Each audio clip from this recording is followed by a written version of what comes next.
Being the best in the world is seriously underrated. That's the first line of The Dip by Seth Godin. It's a concept that helped me start a company, raise millions of dollars, and build a team to solve one of the most challenging problems in the world of disaster response. When I started Perimeter, most people didn't think I'd survive the gap between having an idea and raising our first round of funding. In the process, I was rejected by over 300 investors, and people thought I was crazy to be starting this business in the first place, but even crazier to keep going. One of the biggest advantages I had was knowing about the dip in advance. So in this video, I'm sharing how this concept helped me navigate the hardest parts of building a startup, and how you can use it to become what Godin calls the best in the world.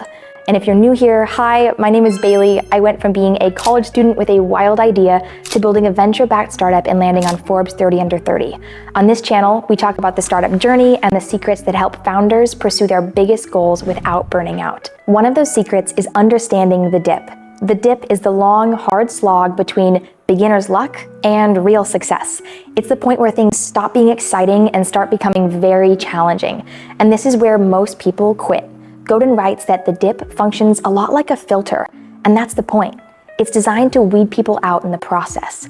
All pre-med students have to go through the dip when they take organic chemistry. It's an intentionally hard class meant to test their commitment and their desire to really make it through medical school. The dip also shows up in snowboarding, which has a brutally steep learning curve. It's literally so painful. I learned to snowboard a few years ago, and it was one of the most painful things I have ever done intentionally. All I did was fall the entire day, and now when people ask if they should learn to snowboard, I don't just say yes, because it really depends on if you can actually stand being miserable for an entire day. And I realize not everybody wants to have that experience.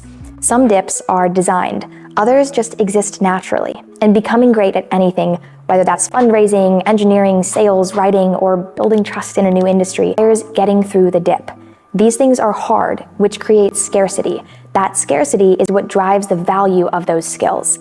And that's why people who survive the dip, who keep showing up when others don't, are so heavily rewarded.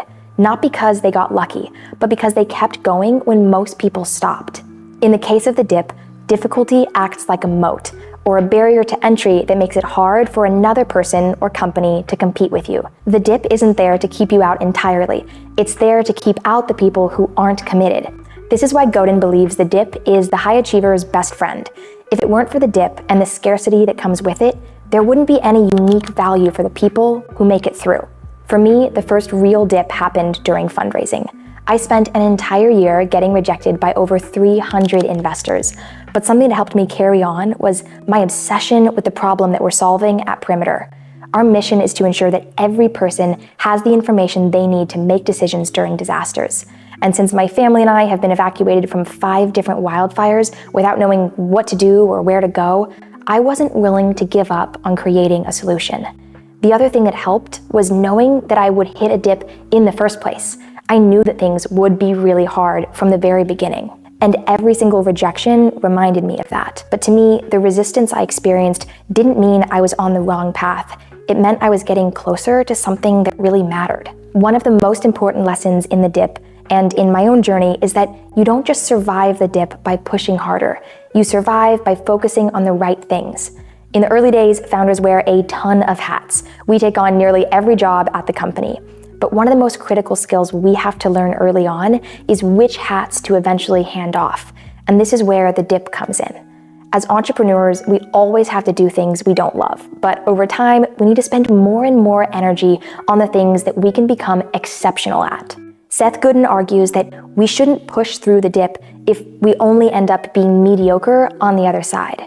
For me, that meant giving up on something I genuinely enjoyed, but that I knew I would never be world-class at, and that's design. I've always loved art and design, but I knew that passion alone wouldn't make me the best possible designer for Perimeter. So I had to let that go and instead hire a world-class designer so I could focus on the things where I had unique advantages, such as fundraising, hiring, and connecting with customers.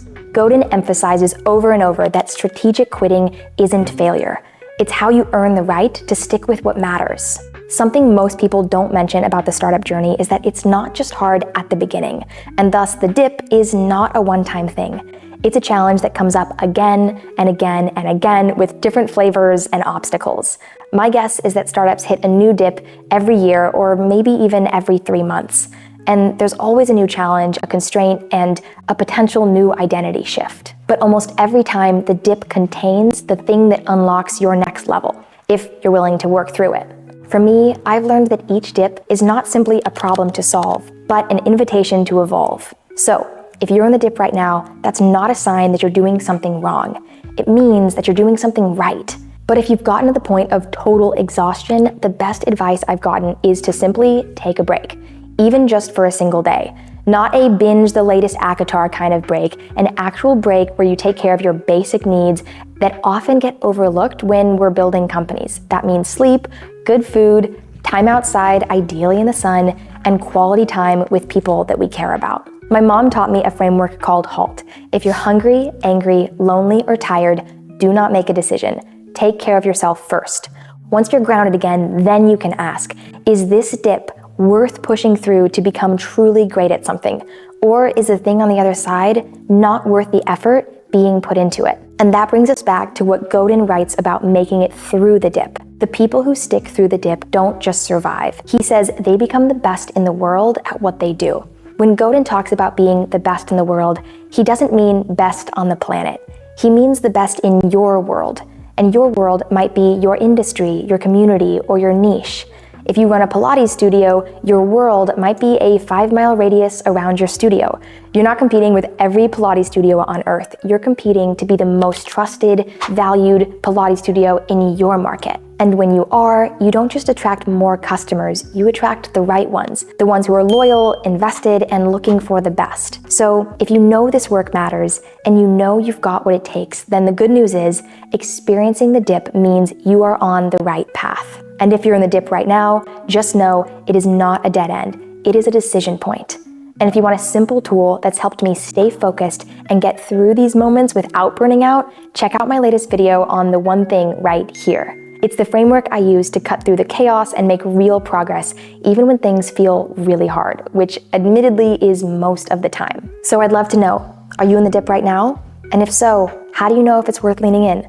Let me know what you think in the comments, and thanks so much for watching. I'll see you in the next video.